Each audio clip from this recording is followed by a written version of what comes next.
저는 이혼 후 한국을 떠나 아이 셋과 미국에서 새로운 삶을 살고 있는 40대 후반 여자입니다. 큰아이가 한국 나이로 19살이고 막내는 이제 10살 되었습니다. 한국을 떠나온 지는 7년 정도 되었으니 이혼한 지도 그쯤 되었겠네요. 현재 프리랜서로 컴퓨터 관련 일을 하고 있고 새 아이와 먹고 살 만큼은 됩니다. 큰아이는 아직 어린데도 자기 대학 학비를 본인 힘으로 미리 벌겠다며 유튜브를 하는데 꽤나 소질이 있는지 한 달에 2,000달러도 벌고 그러더라고요. 딸아이가 하는 유튜브가 대체 어떤 세계인가 하고 둘러보다 보니 이런 사연 올리는 게시판이 많더라고요.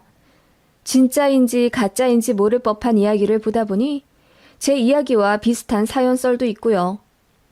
그래서 저도 제 이야기를 한번 글로 적어 내려가 보면 어떨까 해서 이 새벽에 노트북을 켜고 타닥타닥 쓰고 있네요. 이혼을 왜 했는지부터 밝혀야겠군요. 전 남편이랑은 한국에서 소개팅으로 만났고요. 남들과 비슷하게 1년 반 정도 연애 끝에 결혼을 하게 되었어요. 저는 친정이 안 계십니다. 제가 10살 때쯤 사고로 두 분이 같이 돌아가셨고 그대로 저는 할머니 손에서 자랐어요. 그러다가 외삼촌이 계시는 이곳 미국으로 잠깐 건너와서 학교 다니다가 대학 때문에 다시 한국으로 들어온 케이스입니다. 덕분에 영어는 곧잘 하고요. 외삼촌 밑에서 일도 도와드린 덕분에 컴퓨터 쪽에 재능이 많았어요. 그래서 아이의 진로를 그쪽으로 정해 쭉 공부했고 전공 살려 한국에서 일했었죠. 사실 일 어느 정도 하다가 다시 미국 가서 아이의 영주권 얻어 자리를 잡으려고 했는데 전 남편 만나 결혼을 하게 되면서 한국에 놀러 앉게 되었었네요.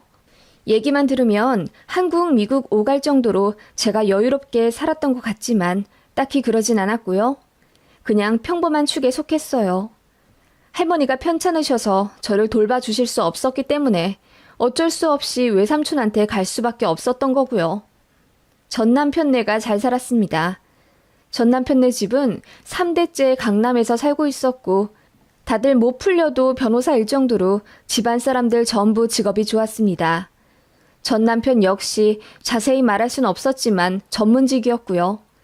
당연히 결혼 반대가 심했었지만 남편은 제가 머리가 좋으니 유전적으로 자식들에게 좋은 IQ를 물려줄 것이라고 주장하며 결혼을 밀어붙였어요.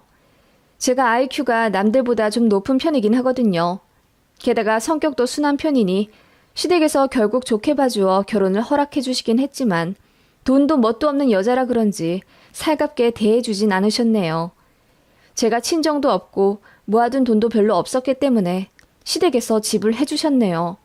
그 집은 아버님 명의였고 다른 사람한테 전세 주려다가 그냥 저희 살라고 비워주신 거긴 하지만 아무튼 서울 한복판에서 무리 없이 살게 된 건 어쨌거나 행운이라고 생각했어요. 그렇게 신혼생활 했고 저도 남부럽지 않게 행복했습니다. 물론 제가 친정이 없다고 시댁에서 저를 많이 무시했었고 그 때문에 이따금씩 부부싸움도 하긴 했지만 저도 뭔가 가스라이팅을 받아서인지 없는 집에서 이런 부잣집으로 이사 왔으면 이 정도 시련은 감수해야 한다는 생각이 은연중에 있었던 것 같아요. 특히 신호 둘이 저를 붙잡고 자주 그렇게 이야기했습니다.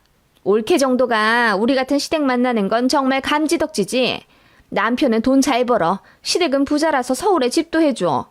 내가 올케라면 매일 우리 부모님 계시는 방향으로 절 올릴걸? 당연하지. 막말로 남편이 바람을 피워도 참아야 하는 거지. 솔직히 말해서 개나 소나 다 피우는 바람인데 돈이라도 많아야 용서되지 않겠어? 바람도 피우고 돈도 없는 다른 집 남자들 좀 봐. 그러니까 집만 잘 사는 게 아니라 내 동생은 전문직에 돈도 잘 벌잖아. 올케는 결혼하자마자 일 관둬서 수입도 하나 없는데 우리를 직장으로 생각하고 모시는 것도 현명하지. 그러더라고요. 참고로 결혼하고 얼마 되지 않아 시댁에서 저 일 관두라고 하도 성화여서 울며 겨자 먹기로 퇴사를 했었습니다. 그래서 가정주부였지만 프리랜서 형식으로 가끔 일을 하긴 했었어요. 그걸 시댁에서는 너무 못마땅해 하더라고요. 가정주부가 집 살림이나 열심히 하지 코딱지만한 돈 번다고 나댄다고요. 그런데 제가 돈을 안 벌 수가 없는 상황이었습니다. 그 잘난 부잣집에 시집가서 왜 돈 없다는 소리를 했냐고요?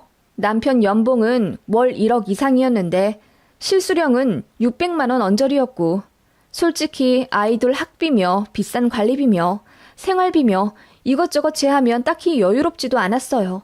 시댁에서 하도 영어 유치원 타령을 했기 때문에 한 달에 150만 원 가까이, 둘 합치면 300만 원이에요. 그렇게 애들 영유 보내고 또 학원 보내고 나면 수중에 몇백 안 남았었고요. 심지어 전 남편은 밖에서 사람 좋은 척하고 실제로는 허당인 인간이라 이 사람 저 사람 돈 빌려주고 뭐 하다 보면 정작 집으로 제때 월급 갖고 온 적이 없었습니다. 그렇게 살다 보면 저축도 어렵고 제 옷 하나 사는 것도 빠듯했어요. 시댁은 여유가 있지만 저희한테 도리를 바라셨고 남들보다 돈이 많아서인지는 몰라도 바라는 케이스도 남들과 달라서 모름지기 용돈이란 것은 기본 100만 원 이상이어야 만족하시는 분들이었습니다. 남들은 부자 시댁 만나서 좋겠다고 부러워했지만 실상은 빚 좋은 개살구, 그게 바로 저였죠. 거기다 저는 시댁에서 제일 최하위 서열이었고 친정이 없었기 때문에 할머니는 저 결혼하기 전에 돌아가셨어요. 외삼촌네는 당시 여전히 미국에 계셨고요. 그래서 명절에 시댁 친정 나눠서 왔다 갔다 할 일이 없었죠. 연휴 내내 시댁에서 일만 죽어라 하게 되는 거예요. 부자인데도 명절에는 사람도 안 쓰고 음식도 안 사 먹고 오로지 사람 갈아가며 음식하더만요. 그런데 다들 고급 인력이니 제일 만만한 제가 10에서 15인분 음식을 종일 다 만들어야 했고요. 남편은 연휴 때도 친구들이랑 놀러 나가기 바빠서 어느 순간부터 시댁은 아이들 챙겨 저만 가게 되더라고요. 물론 처음엔 안 그랬죠. 남편이 저랑 사귀고 싶다고 몇 개월을 쫓아다녔었고 결혼하고 나면 손에 물 한 방울 안 묻히고 살게 하겠다. 자기 재력 모르느냐 등의 가머니설로 저를 잔뜩 꼬셨었고 실제로 결혼하고 한 반년 정도는 남편도 잘하더라고요. 그런데 어느 순간부터 남편 눈에 콩깍지가 벗겨진 건지 저한테 딱히 말조심도 안 하고 저를 만만히 보고 대하더라고요. 그때부터 일 바쁘단 핑계로 밖으로 돌아다녔고요. 남편이랑 많이 싸우긴 했지만 솔직히 말해서 아이도 생겼고 남들 눈도 신경 쓰지 않을 수가 없어서 이혼은 차마 못했습니다. 게다가 저희 부부가 냉전인 걸 시댁에서는 귀신같이 알고 때마다 저에게 찾아와 온갖 명품들을 선물해주며 저를 달래주셨어요. 참 이상하다 생각은 들었죠. 평소에는 그렇게 말도 막 하고 본인들 필요할 땐 노예처럼 저를 부려먹으면서 제가 부부싸움 하면서 사내 안 사내 하면 제 눈치를 그렇게 보더라고요. 올케, 내 동생이 좀 부족하잖아. 똑똑한 올케가 좀 봐줘. 내 동생 올케 없으면 못 살아. 응? 그때 제가 눈치를 챘어야 했는데 아무튼 이 얘기는 뒤로 가서 더 할게요. 저도 살면 살수록 우울해지기만 하는 결혼 생활에 질리기 시작했던 것 같아요.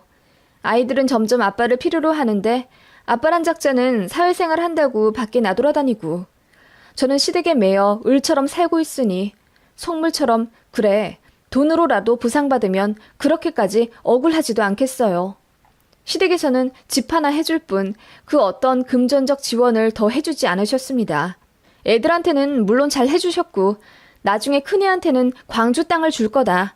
작은애한테는 성남에 있는 건물을 물려줄 거다 라고 하며 핏줄에 대한 애착은 보이셨어요.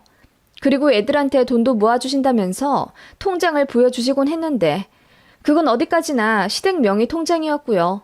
정말 놀랍도록 저한테 돈 한 푼 해주기 싫어하시더라고요. 이따금 선물도 명품으로 사주긴 하셨지만 제가 혹시라도 환불할까봐 몇 달을 지켜보시더라고요. 그냥 제 수중에 여윳돈이 생길지도 몰라 전전긍긍하는 걸로 보였습니다. 그래서 제가 프리랜서로 가끔 일해서 버는 비상금도 꼬치꼬치 캐물어가며 어디다 썼는지 남는 돈은 어느 통장에 넣었는지 도가 지나치게 관여하시더라고요. 부잣집은 원래 그런가? 그런 생각도 들었지만 주변의 다른 여자들 보면 오히려 시댁으로부터 외제차 빵빵하게 지원받고 이따금 현금 선물도 1,000만 원씩 받고 그러던데 저희 시댁은 철저하게 저만 소외시키며 돈이 오간다는 느낌이었습니다. 그러면서도 아이를 더 갖기를 원하셨고요. 저는 둘이면 충분하다고 생각했는데 시댁에서는 아들 하나 있는 거 손주들이 많으면 많을수록 좋다고 하시며 셋째부터는 지원 빵빵하게 해줄 테니 무조건 낳으라 하시더군요. 특히 제가 남편이랑 사이가 안 좋다 느껴지면 더 가열차게 압박을 하시며 어서 셋째 가지래도 셋째만 낳아준다면 내가 네 앞으로 서울집 이름도 돌려주마 라는 달콤한 제안까지 하시더라고요. 그렇게 어찌저찌 하다 보니 셋째가 또 생겨버렸습니다. 제가 설마 돈이랑 아파트 때문에 셋째를 가질 리는 없죠. 남편이랑 투닥거리며 싸우긴 했어도 사이 좋을 땐 또 꽤 좋았기 때문에 부부들은 다 이해할 겁니다. 죽일 듯 싸우다가도 화해하고 나면 잠깐 더 애틋해지는 그런 거요. 셋째 생기면 안 될 환경도 아니고 오히려 환영받는 분위기인 터라 그닥 부담 없이 셋째를 낳게 된 겁니다. 시댁에서 정말 좋아하시더군요. 셋째 낳으면 첫째, 둘째 교육비까지 싸그리 다 대준다는 약속도 지키셨고 애들 옷이나 장난감 같은 것도 전부 해주시더군요.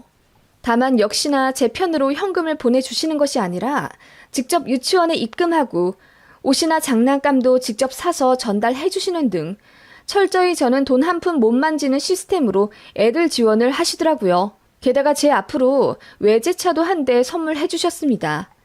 그런데 명의는 역시나 시아버지였어요.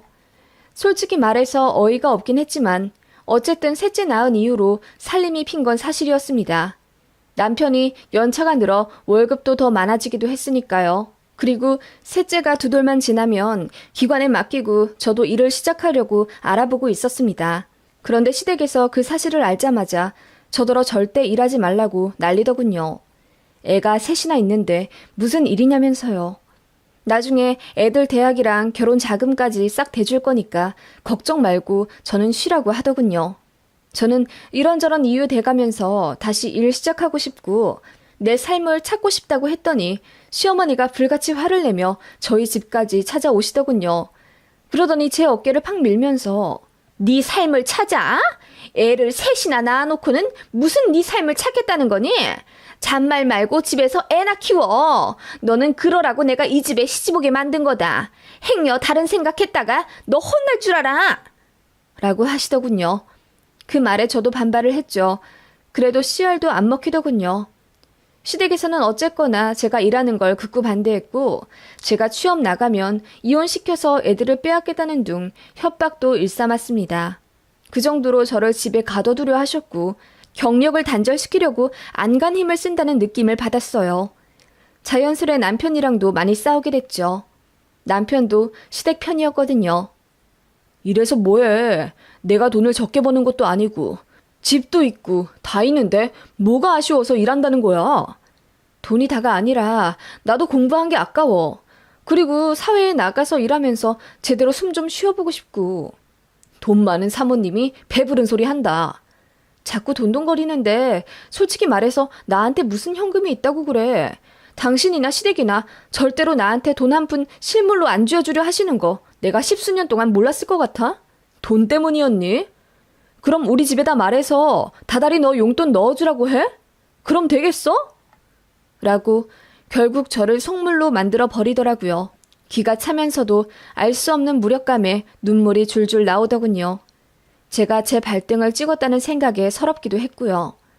그러다가 정말 하늘이 뒤집히는 사실을 알게 되었고 그날 이후로 제 삶은 지옥으로 떨어졌습니다. 언젠가부터 남편이 자꾸 주말마다 집을 비우더라고요.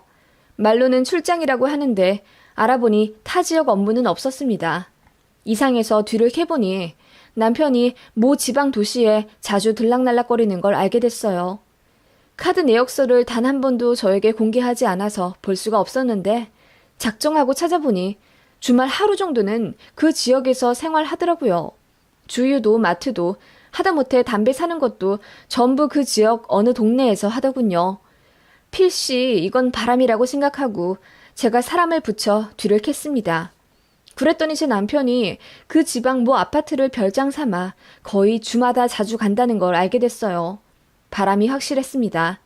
누구랑 있는지는 한 번도 보여지지 않았지만 출입하는 사진도 찍었고 정말 증거는 한 달 동안 거의 다 모아서 발뺌할 수 없을 정도로 캐낸 뒤에 남편에게 들이밀었죠.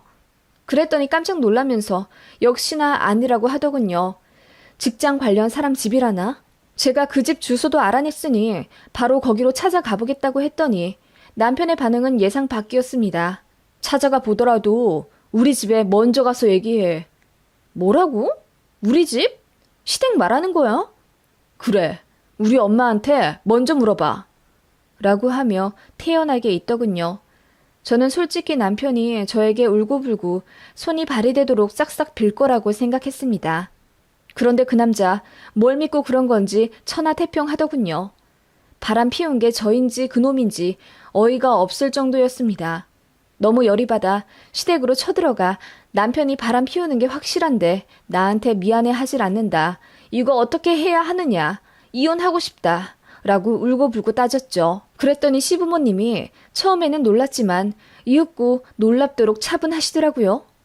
그러면서 시어머니가 아버님을 잠깐 밖으로 나가라고 하더니 저랑 단둘이 얘기 좀 하자 하시더군요. 무슨 말인가 싶어 황당하게 쳐다보니 세월도 많이 흘렀고 너도 아이 셋이나 있는 엄마이니 책임감은 강해지되 감정은 무뎌졌을 거라고 믿는다. 네? 그게 무슨 말씀이시죠? 너에게 말하지 못한 게 있어. 사실 그렇게 잘못되었다고는 난 생각 안 한다. 어쨌든 지가 한 실수, 지가 수습하려고 노력은 한 거니까. 물론 난 아직도 그 여자애가 마음엔 안 들어. 그건 꼭 알아둬라. 무슨 말씀을 자꾸 이렇게 어렵게 하시는데요. 그 여자애라뇨? 어머님은 알고 계셨단 말이에요? 네 남편한테 사생아가 있어. 네? 눈앞이 노래진다는 게 무슨 뜻인지 알겠더라고요. 그 말 듣자마자 그냥 세상이 아득하게 느껴졌습니다. 어머님은 차분한 얼굴과 말투로 제 남편이 저 첫째 가졌을 때쯤 어떤 철모르는 여자애를 만났고 순간의 실수로 임신이 되어 버렸다고 하더군요. 그런데 상대방이 아이를 지우지 않고 버텼다고 합니다. 그래서 결국 지방에 가서 아이를 낳았고 아이를 빌미로 돈을 자꾸 요구했대요. 시댁에다가도 뻔뻔하게 손을 내밀고 그러길래 저한테 들킬까봐 돈도 해주고 집도 해주긴 했지만 아이가 커갈수록 거기서 요구하는 금액도 점점 커지더랍니다. 그래서 언젠가는 저에게도 들킬 거라는 생각을 하긴 했대요. 그리고 그거 감수하고 그 집에 돈도 끊을 거라면서. 그런 얘기를 막 하면서 상처받은 제 생각은 일절 안 하고 혼자 울분에 차서는 걔가 얼마나 영악한지 아니? 아주 야가 빠졌다고. 어따 대고 돈을 자꾸 요구해. 걔한테 넘어간 돈만 벌써 3억이 넘어. 그러면서 뭐라는지 아니? 지 딸은 국제학교 보낼 거라면서 이제 교육비까지 요구한다. 왜 본처 자식들만 영어 유치원 보내고 달마다 학원비로 몇백씩 지원해주냐면서. 지 딸도 잘 가르쳐달라 대놓고 요구하더라. 어이가 없어서. 라고 하시더군요.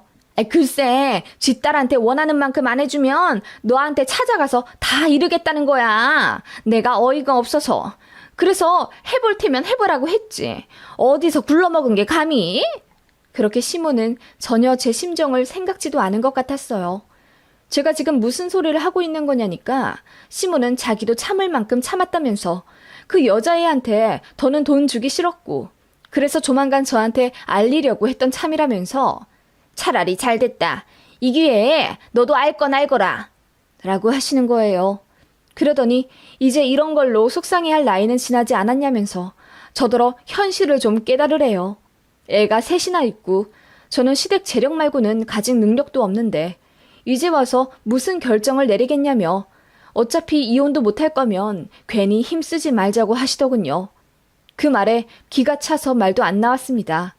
제가 그렇게 공허한 눈빛으로 시모를 바라보는 동안 단 한 번의 사과도 없었습니다. 그저 그 집에 돈 들어가는 게 아까웠다는 말, 앞으로는 거기 돈 안 줘도 돼서 속이 시원하다는 말, 차라리 잘 됐다고 진작 말할 걸 그랬다며 수지 타산이 안 맞는다는 악마도 울고 갈 법한 말을 그렇게 눈 하나 깜짝 안고 하시더군요.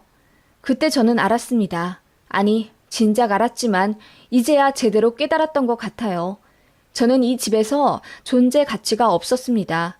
사고친 자기 아들의 배우자 있고 소중한 손자들의 보호자일 뿐 배려도 생각도 해줄 필요가 없는 반려동물보다 못한 존재였던 겁니다. 저는 이런 집에서 뭐하러 동동거리며 며느리 노릇하고 있었을까요? 아마도 제가 가족이 없기 때문이었겠죠? 말로는 아니라고 했지만 저는 뼛속부터 외로운 사람이었고 소속되지 못했다는 공허함이 있었던 것 같아요. 그걸 제가 선택한 가정 안에 머물면서 채워나가려고 했던 거고요. 시댁 식구들로부터 십수년간 가스라이팅 받았던 것도 아마 무시 못했을 겁니다. 제가 그대로 일어나 밖을 나가려고 하니 시모가 제 어깨를 다급히 잡으며 어딜 가냐고 물으시더군요. 그래서 제가 이혼하러요 라고 한마디 했더니 기가 찬 듯 웃으시더군요. 네가 무슨 수로? 내가 그래서 사실대로 다 얘기했잖니. 말은 끝까지 들어보고 가야지. 우리가 너한테 보상 하나 안 해주겠니? 건물 원해? 아님 땅? 말만 해라. 원하는 금액에 맞춰줄 테니까. 이혼은 무슨 내 손자들이 받을 상처는 생각도 안 하니? 그러니까 네가 철이 없다는 거야. 이 상황에서도 너는 엄마 노릇을 해야지. 라고 하시더군요. 건물이요? 땅이요? 그런 거 바란 적 없어요. 저는 정상적인 가정에서 행복하길 원했지 사생아 딸린 한 치석도 모르는 남편이랑 삶았대며 수십 년 살 생각 전혀 없어요. 게다가 당신들부터 정상이 아닌데 저한테 무슨 며느리 노릇을 바라세요? 라고 결혼 후 처음으로 제대로 되들었던 기억이 납니다. 그러자 시모가 얼굴이 벌개지며 잔뜩 당황한 티를 내시더니 너 이혼하면 내 손주들은 절대 못 데려간다. 너 걔네들 버리면서까지 이혼할 수 있어? 라고 하더군요. 그 말에 마지막 남은 이성마저 끊긴 채 소리를 바락바락 질러가며 미친 소리 그만하라고 했어요. 그랬더니 저더러 정신과를 가보라더군요. 제정신 아닌 것 같으니 애들 자기한테 보내고 저 혼자 집 나가라고요. 더 말 섞을 가치도 없었습니다. 저는 그대로 변호사에게 찾아갔습니다. 변호사는 어떻게든 혹여 불법이라고 한들 최대한 증거를 모으는 게 이 진흙탕 싸움에서 이기는 방법이라고 하며 그 상간녀와 대면을 해보라 하더군요. 진짜 고민 많이 했지만 결국 찾아갔습니다. 제가 상간녀 소송 안 거는 조건으로 모든 일들 다 사실대로 말하라고 했어요. 그 여자는 제가 첫 아이 임신했을 때 만나 바람핀 상대였더라고요. 제가 첫 아이 키우면서 정신없을 때 그렇게 밖에서 딴짓을 했었나 보더라고요. 그리고 제가 둘째 가져서 만삭일 때 남편의 상간녀도 임신을 했었고요. 지우라고 했는데 여자가 버티는 통에 헤어졌다고 하더군요. 그런데 아이 낳고 몇 년 지나 다시 만나게 되었다면서 그렇게 두 집 살림을 몇 년 동안 했다고 하더군요. 남편이 다른 사람에게 빌려줬다던 돈들은 전부 그 여자한테 갔던 거고요. 제 남편의 사생아는 제 둘째와 동갑이었습니다. 너무 충격이더군요. 그러면서 저한테 미안하다고 사과하며 울더라고요. 남편이 바람 피운 거 알게 된 이후로 처음으로 듣게 되는 미안하다는 소리였습니다. 남편도 시부모도 신우들도 저에게 일절하지 않았던 사과, 그걸 상간녀에게 듣게 되니 그 심정은 이루 표현할 길이 없었네요. 그제야 모든 실마리가 풀리는 듯 했습니다. 남편에게 사생아가 태어나자 본인 부모님이랑 누나들에게 알려 도움을 요청했던 거죠. 사실 알게 된 시댁은 지 아들이 이혼남 되고 상간녀에게 인생 저당 잡힐까봐 제 발목을 어떻게든 잘라버리려고 일도 못하게 하고 혹여라도 들켰다가 제가 바로 새 출발할까봐 아예 딴 주머니도 못 차게 했던 겁니다. 그래서 셋째 타령을 그렇게도 했던 거죠. 셋째까지 낳고 나면 제가 그대로 주저앉아 버릴 거라고 생각했던 거죠. 능력도 없고 돈도 없는 데다 애들도 많고 그러면 제가 이혼 생각을 전혀 못할 거라고 판단했나 보더라고요. 천만의 말씀 만만의 콩떡입니다. 저는 이혼 결심했습니다. 물론 앞날이 두려운 건 사실이지만 이런 비정상적인 집에서 아이들이 바르게 자라나길 원하는 건 어불성설이라는 걸 깨달았어요. 애들을 위해서라도 이혼을 하고 싶었습니다. 시댁에서는 난리가 났고 바로 변호사 선임하더라고요. 애들 빼앗길까 봐서인지 유책을 저로 돌리려고 안간 힘을 쓰대요. 그래서 내세운 게 제가 집안 살림 제대로 안 하고 나돌아다녔다는 거짓말이더군요. 그리고 다 들킬 거짓말을 하더라고요. 그 여자랑 그 아이는 모르는 사람이라고요. 저 정말 열심히 살림했습니다. 친정엄마가 없어서 부족하다는 시모 말에 충격받고 정말 노력 많이 해서 못하는 요리도 없고 집 정리도 수준급으로 잘해왔습니다. 황당하더라고요. 결국 저는 그 상간녀와 합의를 봤습니다. 가지고 있는 모든 외도 자료를 다 넘기지 않으면 한국에서 애 제대로 못 키울 거라고 했어요. 더럽지만 저도 온갖 협박 다해서 그렇게 자료를 받아냈습니다. 결국 남편의 오랜 외도, 그 아이와 남편의 유전자를 검사해 친자 확인도 받았으며 시댁에 대한 정신적 보상도 요구했습니다. 결국 100% 남편의 유책이 되었고 이혼 소송에서 승소했어요. 제가 원하는 조건은 위자료 최대의 양육비 월 300만 원이었는데 바로 인정이 되었고요. 그리고 예전에 저 셋째 낳으면 아파트 제 이름으로 넘긴다고 했던 약속이요. 시댁에서 막상 제가 셋째 낳으니 그거 관련해서 입을 싹 닫던데 그 일로 신우랑 얘기했던 대화가 있었기에 가뿐하게 증거로 제출할 수가 있었어요. 시댁에서는 아들도 이혼남 되고 손주들도 빼앗긴 마당에 제가 서울 집까지 달라고 하니까 분개하더라고요. 그러거나 말거나 진행했습니다. 그리고 결혼 생활 10수년 동안 제가 시댁 일에 머슴처럼 불려가며 일했던 것들, 제가 며느리 노릇 남들보다 더 열심히 하고 살았던 거 전부 인정이 되어서 제 담당 변호사가 말하기를 자기가 한 재판 중에서 제가 역대급으로 많이 받았다고 하더군요. 물론 2년 반 동안 진행되던 재판이라 저는 살이 12kg나 빠질 정도로 밤낮이 고됐습니다. 아이들이 상처받지 않길 원해서 최대한 재판 과정은 노출 안 했고요. 시댁은 돈보다는 앞으로 손주들을 못 본다는 괴로움에 정신이 반 나가 있더군요. 저를 만만히 보고 사과 한마디 안 했던 그들인데 저한테 제대로 당하니까 미칠 지경이겠죠. 그쪽에서 사과만 진정성 있게 했다면 어쩌면 결과는 달라졌을까요? 뒤늦게 울고불고 난리치며 미안하다고 무릎까지 꿇던 남편이었지만 저는 시댁 사람들 앞에서 깔깔 웃으며 지나갔네요. 귀신 보듯 허옇게 질리던 신우 둘 얼굴이 잊혀지지가 않네요. 시모는 거의 혼절 상태였지만 그러거나 말거나 신경도 안 쓰고 그대로 끝났습니다. 저는 그렇게 한국 생활 조금 하다가 첫애 대학 입시에 맞춰서 애들 다 데리고 미국 외삼촌 내려왔어요. 그 과정에서도 전 남편 포함 전 시댁 사람들이 울고불고 붙잡으며 제발 가지 말라고 하는 걸 저희 애들이 매몰차게 뿌리쳤네요. 알 거 다 아는 애들이라 이제 엄마 편 드는 거죠. 그 바람에 전 시모는 충격 제대로 받은 듯 하고요. 어쨌거나 한국에 있으면 아빠 없단 소리를 안 듣고 살 수는 없는 거고 저도 더 이상 한국에 큰 미련이 없기도 한데다 제가 하고 싶은 일 제대로 하고 싶단 생각에 미국행을 한 건데 생각보다 저희 아이들이 더 물 만난 듯 잘 지내고 있네요. 어릴 때 영어 유치원 다니고 저랑도 집에서 꾸준히 영어로 대화한 덕분인지 소통에도 문제 없고요.